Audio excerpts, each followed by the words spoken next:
بسم الله الرحمن الرحيم فلولا نفر من كل فرقة منهم طائفة ليتفقهوا في الدين ولينذروا قومهم إذا رجعوا إليهم لعلهم يحذرون.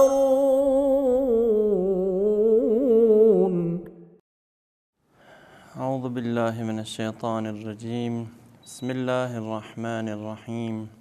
الحمد لله رب العالمين والعاقبة لأهل التقوى واليقين، ثم الصلاة والسلام على سيد الأنبياء والمرسلين حبيب إله العالمين العبد المؤيد الرسول المسدد المصطفى الأمجد المحمود الأحمد أبي القاسم مصطفى محمد صلى الله عليه وآله وسلم. أما بعد، قال المعصوم عليه الصلاة والسلام: كل شيء لك طاهر حتى تعلم أنه نجس. Dear brothers and sisters, we explained the rules of impurity and the impure objects. As I mentioned, there are 10 impure objects which are essentially impure and inherently impure.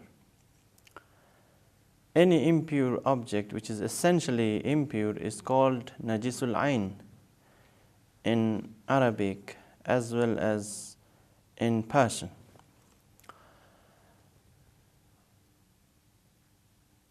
Obviously, one of the najis objects, one of the ritually and essentially impure object is wine and alcoholic beverages. It is haram to drink wine, it's haram to drink alcohol, and it's also haram to sell these objects to someone else, irrespective of whether he is Muslim or non-Muslim. Selling alcohol and selling wine to anyone is forbidden, it is prohibited by Islamic Sharia. No matter what the purpose is and no matter what you want at the end of the day, you cannot sell and you cannot deliver alcohol to someone else, even if that person is a non-Muslim, even if that person, according to his religion, it is permissible for him to drink wine. But you as a Muslim cannot deal with wine. You cannot earn money through selling wine because wine is najis, alcohol is impure, intoxicating alcohol. The question is it permissible for a Muslim to go to a hotel where alcohol is served? Of course, you as a Muslim, you are not going to drink wine. You are not going to have wine on your tablecloth, on the table on which you are going to dine. But as a Muslim, are you allowed to go to a hotel where wine is served? Of course, it is permissible to go and eat food in a restaurant in which wine is served. But you should understand that you cannot drink wine and you cannot have wine on your table. You cannot sit at a table on which wine is served. There is consensus among Shia scholars, among Shia jurisprudence, that a Muslim cannot sit at a table on which other people drink wine. You have a few non-Muslim friends who invite you to a hotel. You can go with them to the hotel, but you cannot sit with them. If they are going to drink wine, you cannot sit with them and eat with them on the same table or at the same table on which wine is served. Another impure object is semen. Of course, in the previous lecture, I did mention that semen itself is essentially impure. If it comes out, then one has to get rid of it. And the semen of human beings and of animals whose blood gushes out forcefully is impure. It does not make any difference whether that animal is halal or haram, or whether if it is slaughtered according to Islamic law, it is halal, and of course, or if that animal is haram to eat. But the semen is essentially impure. Okay, we don't normally have anything to do with the semen of animals, but what remains a concern for us is the semen of human being. The semen of human being is najis. If a person ejaculates or masturbates, of course, masturbation is haram, but ejaculation is not, because ejaculation means that the semen comes out by itself. Sometimes it does come out by itself, and sometimes, of course, it comes out through masturbation. In either case, semen remains to be impure. And there is one thing that we need to know, that when semen comes and reaches a part of your body, only that part of the body should be washed. It is not necessary to wash the entire body. Of course, there is one thing that we will discuss, and that is the ritual bathing. Ghusl janaba. Ghusl janaba is obligatory. But if you are going to wash your body, and if semen comes from somewhere else, you are not supposed to wash your entire body. You need to wash only that part of your body which has come in contact with semen. And you are not going to change your clothes, your garment, if you are not sure that it has come in contact with semen. Some people naively and wrongly believe that if someone ejaculates as a result of having a wet dream, then he has to change all the bed sheet, he has to change all the clothes, he has to wash everything that has come in contact with his body. No, that is not correct. You need to change your perception and your understanding of religious laws. Sometimes, of course, you do need to change it. It's completely wrong to think that the whole body, the whole bed sheet, and the whole mattress and the whole clothes that you put on become najis when you ejaculate. No. Some people think that, okay, if someone else touches a person who is in the state of janaba, he also has to wash himself because that person is najis. No. Even if you have ejaculated, you can do many acts of worship. For example, you can recite the Holy Quran. You can carry the Holy Quran. ناجيتك يا رحمن ودعوتك يا ديان يا خالق الإنسان الله الله الله يا خالق الإنسان الله الله الله. You can enter a mosque from one door and get out from the other. And you can read the Quran except the 7 the 4 ayahs, according to some ulamas and according to some other scholars, the 4 surahs are chapters in which the obligatory sajdas are there. But as far as the other parts and surahs of the Quran are concerned, you can recite it, you can read the whole Quran and accept those 4 surahs or those 4 ayahs according to the fatwas, because here the fatwas are different. Some scholars believe that you should not read the whole chapter, which consists of an obligatory sajda. But according to other scholars, according to other mujtahid, you should avoid only reciting only those verses which are the verses of sajda. Anyhow, having said that, there are some other questions that remain to be dealt with and that remain to be answered.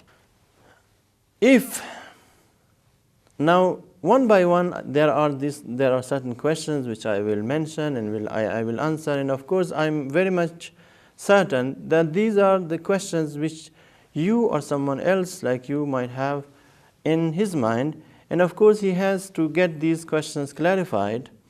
I would like to clarify and to throw light on these questions and the answers that will follow. If a person doubts whether a najis object, whether an impure object has become pure or not, what is he supposed to do? What is the Sharia law and the Sharia obligation in this regard? Of course, the answer is this, that a thing which was originally impure and one doubts whether it has become pure or not, then he has to consider it as impure. If he doubts that whether it has become pure or not, then he has to consider it as impure. And of course, if something was pure and now you entertain doubt whether that pure object has become impure or not, then you have to consider it as pure. You cannot actually guess or act according to your conjectures, considering it as impure. No. If something was originally impure, then you should consider it as impure. And if it was originally pure, then you have to consider it as pure. If there are 2 objects, you are certain that one of the objects is impure, and you do not know the other is of course pure, but you do not know which one is the pure and which one is the impure. In this case, are you allowed to use one of them? For example, there are 2 glasses of water, one is pure and the other is impure, but you don't know which one is pure and which one is impure. Can you drink one of them or not? In this case, you cannot drink both of them. The answer is this: you should avoid drinking both glasses or both glasses of water, or both of the containers should be treated as dirty, and you should avoid drinking the water from both the container or from both the glasses. What or where does the domino effect an impure item stop when it's no longer wet? Of course, we have to consider one issue in this regard, and that is, if something is wet and it is impure also, and it comes in contact with another pure object, that pure object becomes impure. And if the second object comes in contact with a third object, now The second impure object, which in Arabic terminology is called mutanajjis. Mutanajjis is something which is not essentially impure, but it has become impure as a result of coming in contact with an impure object. Okay. If the second mutanajjis comes in contact with something else, then the third mutanajjis, or the third object, can no longer be considered as impure, and so on and so forth. The najasa or impurity transfers to the second object, but it does not transfer from the second to the third, and the third to the fourth, and from the fourth to the fifth object. It stops there at the second object. Dear brothers and sisters, another impure object is dog. We explained the rules related to dogs and to pig and such animals that are essentially impure. If a dog, because many people have dogs in their houses, as I mentioned in the previous lecture, there is no objection to keeping a dog in your house, but it should be kept outside your house. You should not take it inside your home, and you should not take it into your dining room, into your sitting room, and into the prayer room, especially because it is impure, and its hair, if it is found on your clothes, will affect your prayer. But if you keep it outside your home, especially in the courtyard, for security reasons, there's no problem. Now, some people keep dogs in their houses, and the dogs are usually they rub themselves against your body, and they sometimes lick your clothes, and so on and so forth. What happens, or what is the Islamic law if a dog licks your body or clothes? How should you purify yourself?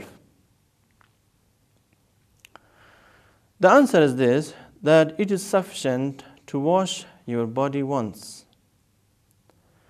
However, if the water which you use is not running water, then it is necessary to rid yourself of the impurity by wringing the cloth. And the precaution is to wash that part of your body twice. Now, the rule is different when it comes to utensils or to the dishes which you use for eating food. If there is a container, let's say a cooking pot, and it's licked by a dog, then the rules are different. You have to wash it once with running water, and then you have to use sand, rubbing it inside, or that the parts which those parts of the container that have come in contact with the saliva of the dog.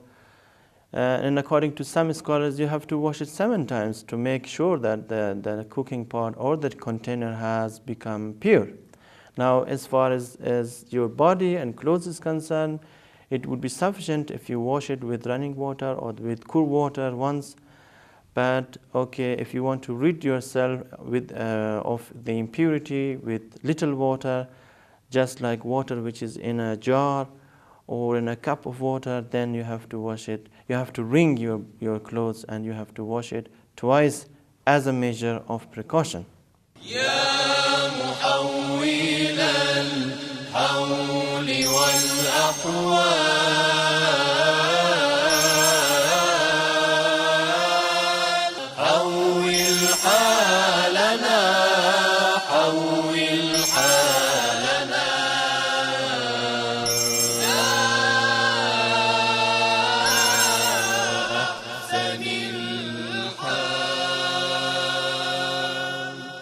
There is also another question in regard to the rules of impurity.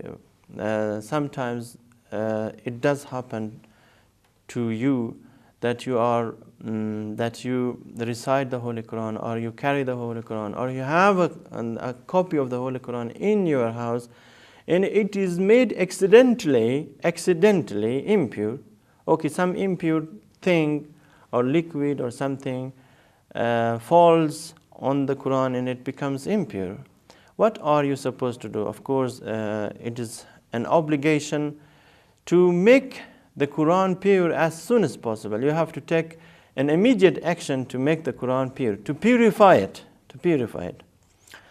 And you cannot wait for someone else to make it pure.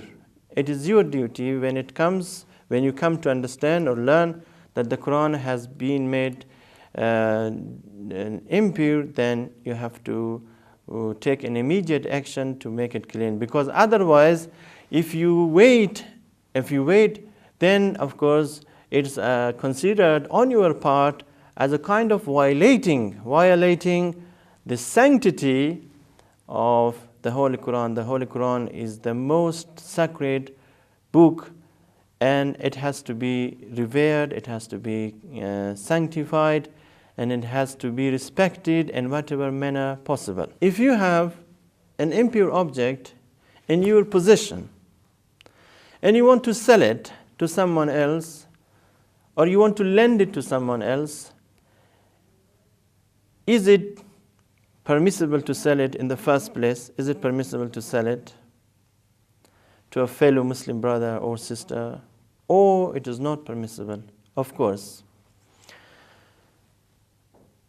It is permissible to sell an impure object to someone if, of course, that thing can be made pure. For example, you have, let's say, a motorbike which is impure, which has been made impure by as a result of coming into contact with urine or something else. Maybe its seat is impure, or the other parts of the motorbike is impure. Now you can sell it or not. Of course you can sell it, because you can use water to purify it. And of course you should inform the buyer. That a certain part of the motorbike or the object which you want to sell to him has been made impure. And if the borrowed object becomes najis and impure, the borrower must inform the owner. He has to tell him that the object which he has borrowed has become impure. Now, sometimes you go to a friend's house or to someone's house who has invited you, and there are other guests also who would eat the food that you are going to eat. Now you come to understand or learn that the food that the host is going to feed you, to give you or to serve you, is impure. It has been made impure. Is it necessary for you to inform the other guests that the food is impure? Or it's not necessary? It is none of your business to tell others that it is impure. Of course, it's not your duty and it's not your obligation to inform others that the food or the edibles on the tablecloth are impure. It is only your duty, it is only your obligation to refrain from eating it or from drinking the water which has been made, which is impure. But it's not your obligation to inform others. And obviously, if the host comes to know that the food which he is going to give to the guest has been made impure, it is his duty, it is his religious obligation to inform others that the food has been made impure, and that he should tell them to refrain from eating the food. So, if a fellow Muslim brother and sister eats and drinks something impure, it's not your duty to inform him. And if someone's clothes and dress is impure, and you know that his cloth is impure, are you supposed to tell him that his garment and the clothes that he wears is impure? Because he is going to wear the dress and offer his prayers. Now, are you supposed, is it your obligation to tell him that his cloth is dirty or impure? No. Again, it's not necessary to inform him. He can offer his prayers with the impure object, with the impure cloth, because as far as you do not know that your clothes are impure, you can offer your prayers. Did you know that if you even come to know after the time has expired that your clothes were impure, and you offered your prayers with the impure cloth, with the impure garment, it is not necessary to offer your prayers again. It's not necessary to repeat your prayers. Of course, if you come to know that your clothes are impure and it is the time to offer your prayers, you have offered your prayer, but still there is the time left. Now, in this case, you have to repeat the prayer because the time is still left. It's a Sharia law, a Sharia injunction, and it is a Sharia ruling that is, and so far as the time remains and the time has not expired, you should do something again. But if the time has passed and you learned that your cloth was impure, then in that case, the prayers that you have offered and the religious acts that you performed are in order, and it's not necessary to repeat the prayers and those religious acts again. Inshallah, I will further elaborate on some other rules and verdicts of Shia scholars, prominent Shia scholars. In the next session, I should tell you that whatever I mention in these lectures are not from me. I read the epistles of Islamic laws, the books authored by prominent Shia jurisprudence, those who are living and those who are known and those who are widely popular across the world and across the Shia community throughout the world. I just read and I just get myself acquainted with their verdicts and their edicts, and then I come and explain everything for you. There's nothing that I add or I extract or minus from myself. Inshallah, you will benefit from these lectures and you will pray for me. Thank you very much. Wassalamu alaikum wa rahmatullahi wa barakatuh. اللهم اختم بعفوك أجلي وحقق في رجاء رحمتك أملي وسهل إلى بلوغ رضاك سبلي وحسن في جميع أحوالي عملي.